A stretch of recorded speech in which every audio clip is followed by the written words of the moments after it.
Can Disney Pixar's Hoppers lift the vaunted animation studio out of the gutter? Well, if you listen to some of the Hollywood media this week, you might think that Hoppers is actually performing better than it is because, well, the Hollywood media wants to seem to ignore simple things like mathematics and inflation when comparing to movies like Coco. And then, funny enough, when you get articles like this from the Wall Street Journal on the same day that a movie like Hoppers releases, doing an interview with Pixar chief Pete Docter, well, you got to start wondering if somebody at the Walt Disney Company doesn't actually think that, yeah, we screwed up and something's got to change.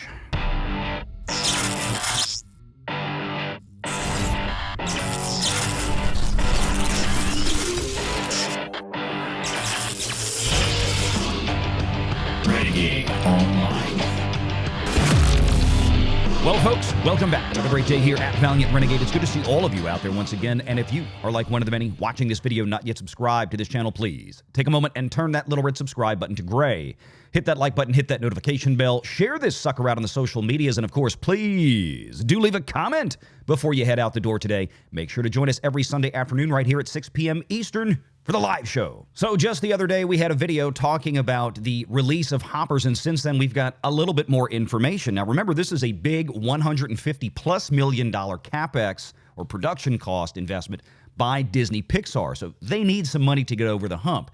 Between production and marketing, Disney's going to need somewhere around $500 million at the box office just to clear the cost hurdle of this movie. Now, will they get there? We'll have to see where the numbers shake out right now, but if you look at some of the Thursday preview numbers, even coming into a little bit of an overperforming Friday, they're frankly not all that great. The real Thursday previews, discounting the ones from Saturday, the previous week, it's actually a little bit scarier than you might think. Yes, Hoppers pulled in $3.2 million on Thursday previews, and that was against the Day 8 performance of Scream 7 at $2.1 million. But lo and behold, if you actually remove the $1.2 million that's in that figure from, frankly, 5 days earlier on Saturday, you realize that the real Thursday numbers for Hoppers is $2 million. Is that it? That's right. The Thursday numbers, the real Thursday numbers, the preview numbers for Hoppers was $2 million. That's $100,000 less than what the 7th installment of a 30-year-old R-rated horror franchise pulled in on its 8th day. And remember, that's even taking into account that Scream 7, like many horror entries, are going to be fairly front-loaded. In fact, Scream 7 is expecting a north of 70% drop in weekend 2, but yet somehow still pulled in more business than a $150 million Disney Pixar feature film on its premiere night. But wait, there's more! By the way, Scream 7 only cost about $45 million to make. And let's not forget that Scream 7 is going to get some real third-party cash flows for streaming once it's done with theaters because, unlike the Walt Disney Company, Paramount is one of those that in recent years have become far more open to licensing out to places like Amazon and Netflix and so on and so forth. Now, before we get to the Wall Street Journal article featuring Pete Docter, the head honcho at Pixar, and some very illuminating things that he had to say, let's talk about this comparison in the media when it comes to Coco, because that's what everybody is going on and on and on about in the Hollywood trades. Yeah, this is the best original animated film opening, at least for Pixar, since Coco. Let's look at those numbers for a second here, Chief. Please have a seat right there. Coco was one of the last films, if not, I believe, the last film that had the full handprint and heart and soul of one John Lasseter upon it. And it was an instant, massive worldwide hit. We know everything really since then that has come out and has been developed by Pixar. It just hasn't had the same heart and soul, I guess, that John Lasseter gave it because he's not there anymore. And Pete Docter is now trying to fix that. But let's take a look here. Domestic opening for Coco at $51 million almost. As of right now, the too early top 5 from exhibitor relations is showing that Hoppers is going to bring in around $40 million this weekend. So, hey, Coco did 50 to 51 million. Hoppers did 40 million. It's close to Coco, right? Wrong. That is. The problem with that analogy is, as I mentioned in the intro to this video, it ignores all mathematics and real-life financial forces like inflation. Coco came out 9 years ago now, if you can believe it. It was in 2017. $51 million in 2017 is not $51 million today, 9 years later in 2026.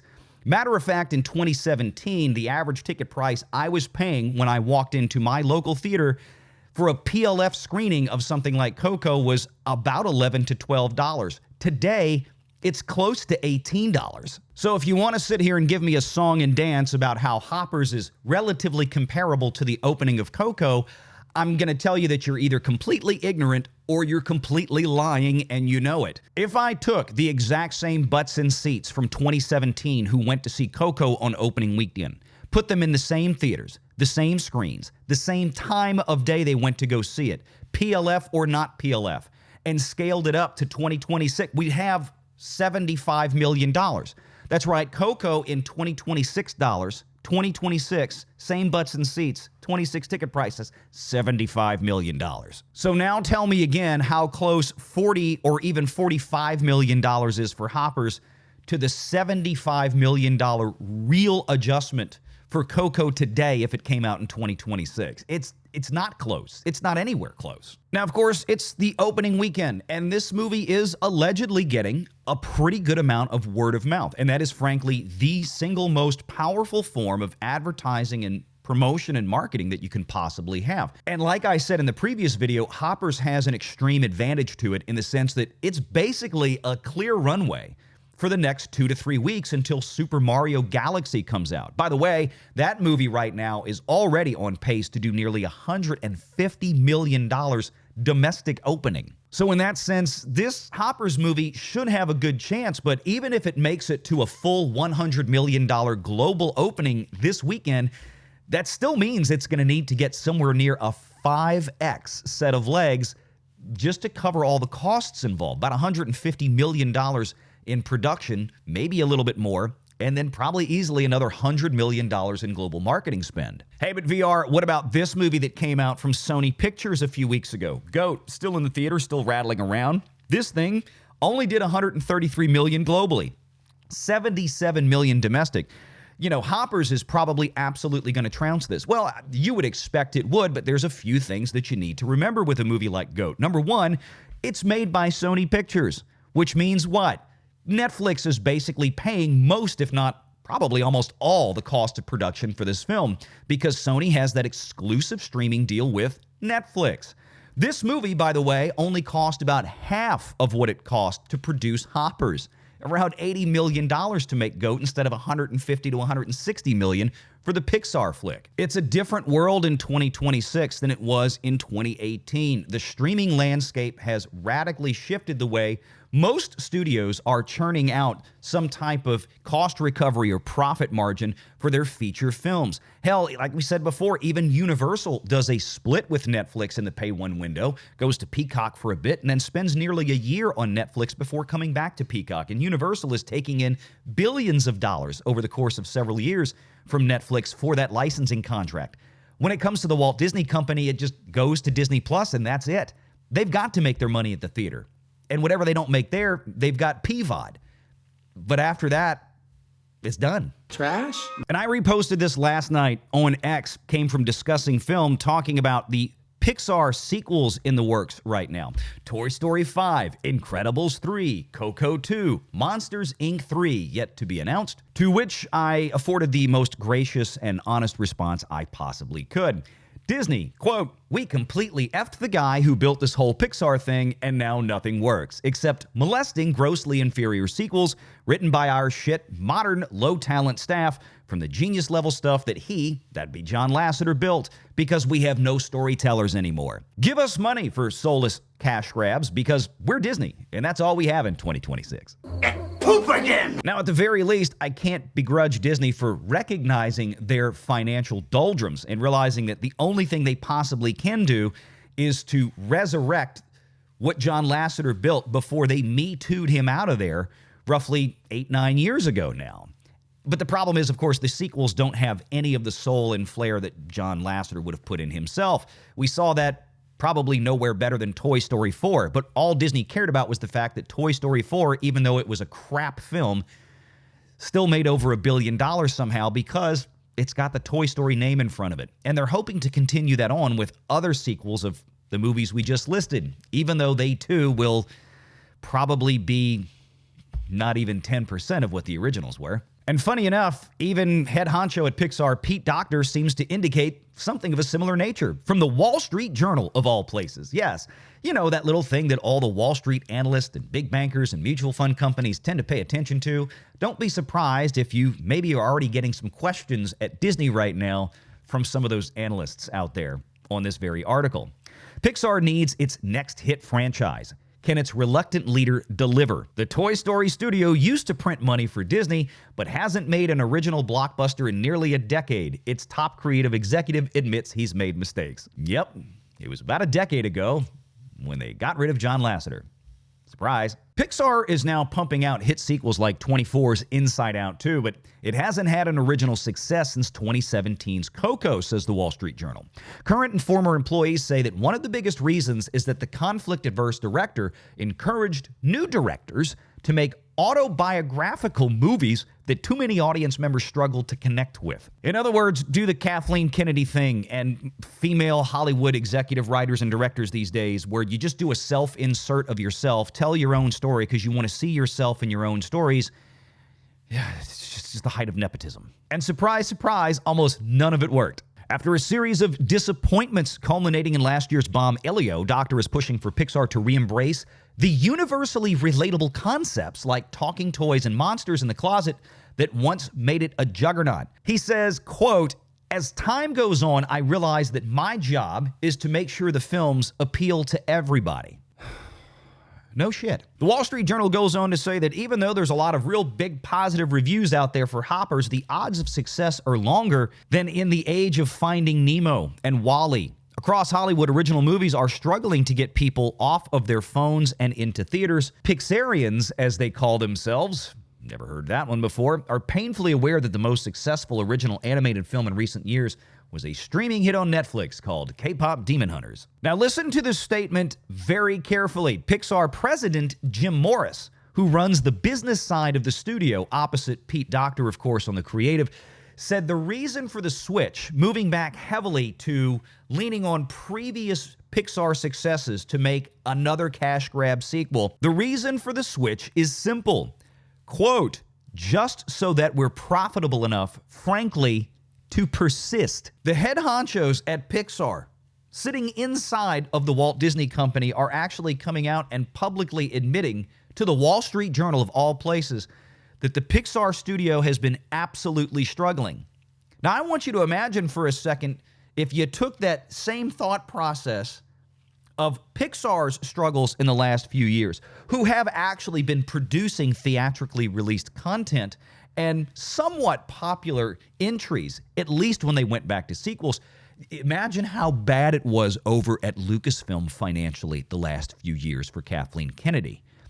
If Pete Docter and Pixar have been financially struggling, that means Lucasfilm would have been so far down in the hole, they had to look up to see dirt. Help me, I'm poor. And amazingly enough, the Wall Street Journal goes into this part of the article, the Lasseter filter. Until 2018, Pixar movies were all filtered through the taste of one man, John Lasseter. And Lasseter resigned in 2018 following reports that he hugged and touched employees non-consensually.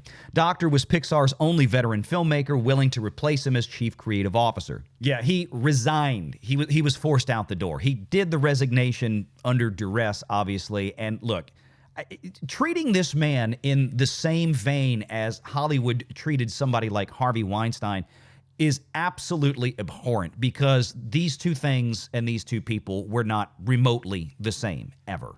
The result of doing it that way, however, has literally cost the Walt Disney Company billions and billions of dollars. And if you want to know how bad all of these autobiographical, self-insert type movies that were being made, well, let's look back to Elio. And if this story I'm about to read sounds familiar, you're right, because we've been telling you about this for Elio now for at least the last year, if not two. Pete Docter made a different but equally dramatic decision with Elio. Test audiences liked the story of a lonely boy who finds friends in outer space, but said they wouldn't pay to see it in a theater. So in 23, Pixar ordered an overhaul, though more than half of its animation was complete. When director Adrian Molina told the crew he was leaving the movie, whose title character was inspired by his childhood, people at Pixar cried. I'm sure these were the same Pixar employees who were outraged that they took the gay stuff out of Lightyear at first before getting to put it back in. Phrasing? Two new directors made a slew of changes, including excising elements that suggested Elio was gay. Remember, this was based on the previous director's childhood. Earlier versions included a pink bicycle in a scene in which he imagined raising a child with his male crush, according to people who worked on the movie. Stop grooming kids, Disney. Good. Why don't you have a seat right over there? The changes disappointed some at Pixar, which has gender-neutral bathrooms and a history of supporting LGBT employees. They were further discouraged by the removal of references to a character being transgender in a Disney Plus series called Win or Lose. You're starting to see some of the problems that Pixar really had, aren't you? Pete Docter said Pixar found some parents didn't want entertainment to force them to have a conversation they weren't ready for with their children. Quote, "We're making a movie, not hundreds of millions of dollars of therapy," he said. I'm genuinely starting to like Pete Docter more and more if he can actually really truly get this turned around. The problem is that whole gaggle of Pixar employees in there that have created a lot of these problems, you know, the ones they just mentioned in the Wall Street Journal article, until you get rid of them, you're going to keep having problems. And it's not because they're gay or transgender or have septum piercings and short-shaved purple heads and whatever else that they do, body positivity. It has nothing to do with any of that. It's the fact that they want to put that into every movie and TV show that they make. Pixar has got a lot of cleaning up to do, and they have a lot of trust to rebuild with domestic audiences especially.